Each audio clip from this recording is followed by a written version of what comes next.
In 1923, three Brazilian gold prospectors stumbled upon something that should have made headlines around the world. Instead, it was buried so deep in bureaucratic files that it took decades to surface. What they found wasn't gold, silver, or precious stones. It was something far more disturbing. An entire village, frozen in time, as if its 600 inhabitants had simply vanished. Welcome back to the Obscura Archive, where we crack open the sealed files of history's most perplexing mysteries. I'm your archivist, and today we're diving into document case number 1923-HV, a file that's been gathering dust in the deepest corners of Brazilian government archives for over a century.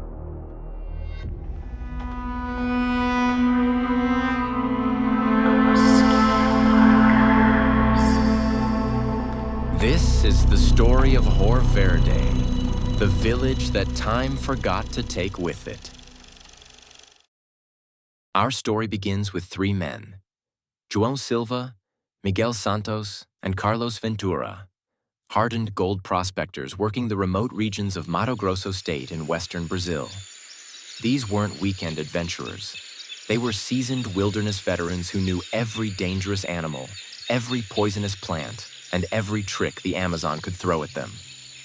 On September 3, 1923, following rumors of a rich mineral deposit, they ventured deeper into uncharted territory than they'd ever gone before.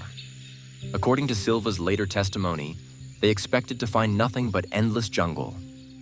Instead, they found a village. From a ridge overlooking a small valley, they spotted red clay roof tiles peeking through the canopy. Smoke should have been rising from chimneys. Children should have been playing in the central square. But an eerie stillness hung over everything like a physical presence. Silva described the feeling that washed over him. It was like looking at a photograph of life, but knowing somehow that the life had been removed. They approached cautiously. The village was clearly inhabited, or had been very recently. Fresh bread sat on tables. Clothes hung on lines, still damp from washing. A blacksmith's forge still glowed with dying embers. But there were no people. Not one living soul. What the prospectors found next defied logical explanation. This wasn't a village that had been evacuated or abandoned. This was a village interrupted. In the schoolhouse, chalk dust still hung in the air. Mathematical equations remained half-finished on the blackboard, the chalk having been set down mid-calculation. Children's slates lay open on their desks, letters of the alphabet trailing off mid-stroke. They found, in that classroom, a piece of paper pinned to the wall. 4 words, written in a hurried, uneven hand. No ha salvação. There is no salvation. Carlos Ventura's account, which I'm reading directly from the archived report, describes their growing unease. We called out, thinking perhaps the people were hiding. But hiding from what? And where could 600 people hide in a village of maybe 60 buildings? They searched every structure. Every home told the same story. Meals half-eaten, conversations apparently interrupted mid-sentence, daily routines frozen in time. In one house, they found a woman's embroidery hoop with the needle still threaded, caught mid-stitch in what appeared to be a flower pattern. When the prospectors finally made it back to civilization 3 weeks later, their story was met with predictable skepticism. But João Silva was a man of some local influence. His brother-in-law worked for the regional government. More importantly, he had something the skeptics couldn't ignore: proof. Silva had taken several items from the village, not as souvenirs, but as evidence. A newspaper dated September 3, 1923, the very day they'd arrived. A shopkeeper's ledger with that morning's transactions, and most compelling of all, a photograph. In 1923, cameras were expensive and rare in rural Brazil. But Hoer Verde had apparently been prosperous enough to support a photographer.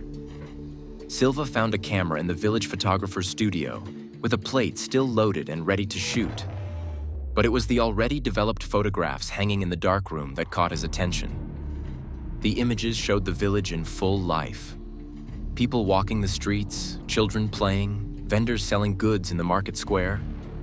But according to the chemical developer stamps, these photos had been taken on September 3rd, the same day the prospectors arrived to find it empty.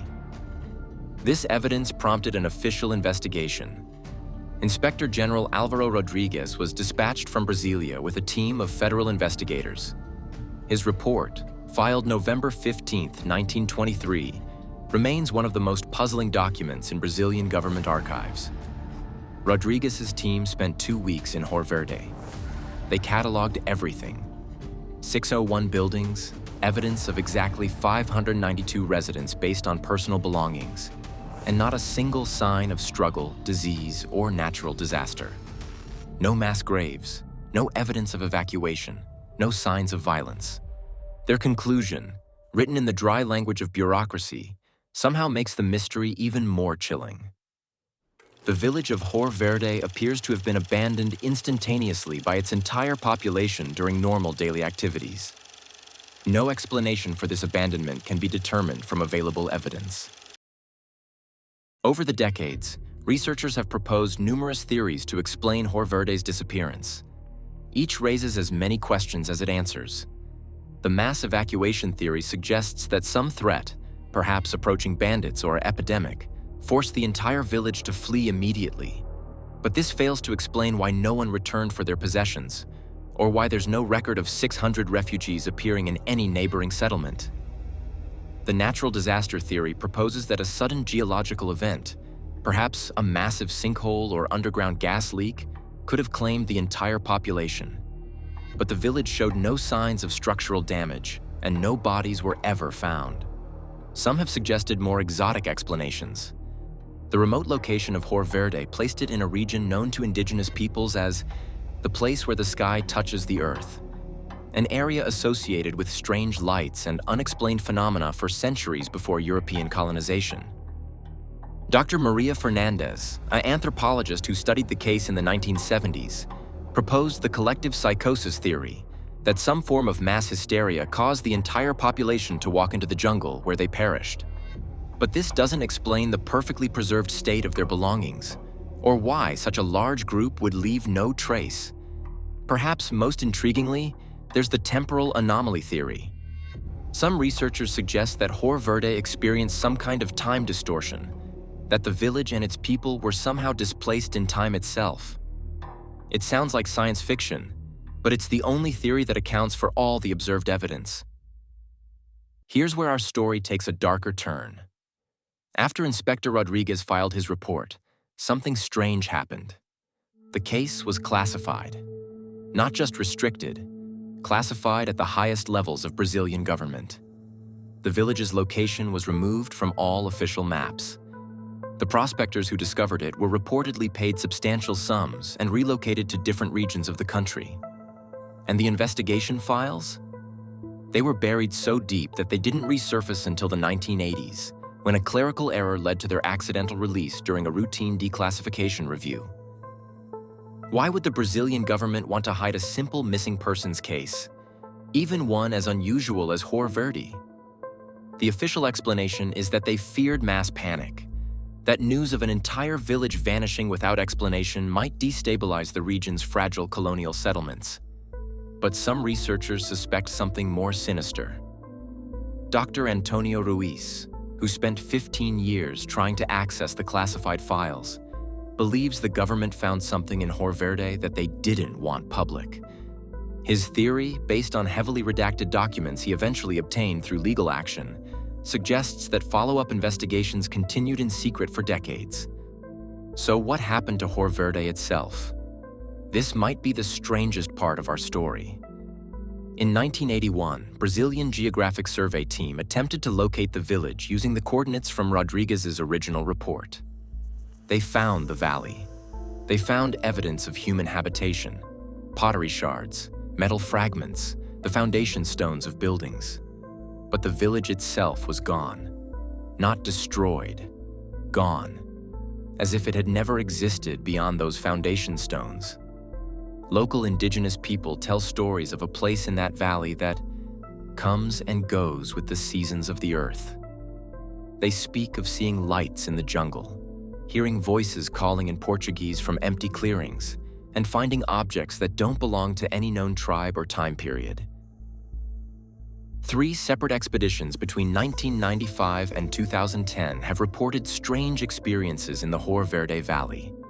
Compasses spinning wildly, electronic equipment failing without explanation, and most commonly, the sensation of being watched by invisible observers. Dr. Sarah Chen, a physicist from the University of São Paulo, led the most recent scientific expedition in 2018. Her team brought advanced ground-penetrating radar, electromagnetic field detectors, and geological survey equipment. What they found challenges our understanding of space and time itself. According to her preliminary report, which was mysteriously withdrawn from publication just days before it was scheduled to appear in the Journal of Anomalous Phenomena, the valley shows signs of what she termed temporal scarring, areas where time appears to move at different rates, creating a kind of bubble where past and present coexist. As I close this particular file and return it to the archives, I'm struck by a troubling thought. Hoer Verde vanished a century ago, taking 600 lives with it into whatever void claims such things. But the forces that caused that disappearance, whatever they were, they're still out there. Every year, people go missing under circumstances that defy explanation. Small groups vanish without a trace. Remote communities lose contact with the outside world. And perhaps most troublingly, these incidents seem to be increasing. The Brazilian government still classifies information about Hoer Verde. Dr. Chen's research remains suppressed, and the valley itself remains off-limits to civilian researchers, officially due to environmental concerns, but perhaps for reasons far more disturbing. What do you think happened to the 600 souls of Hoer Verde? Was it a natural phenomenon we don't yet understand? Something more deliberate and sinister? Or perhaps something so far beyond our current comprehension that we can only file it away and hope it doesn't happen again? Leave your theories in the comments below. And if you're fascinated by the mysteries that governments would rather forget, subscribe to the Obscura Archive. Until then, remember, some archives are sealed for a reason, but that's never stopped us from looking, has it?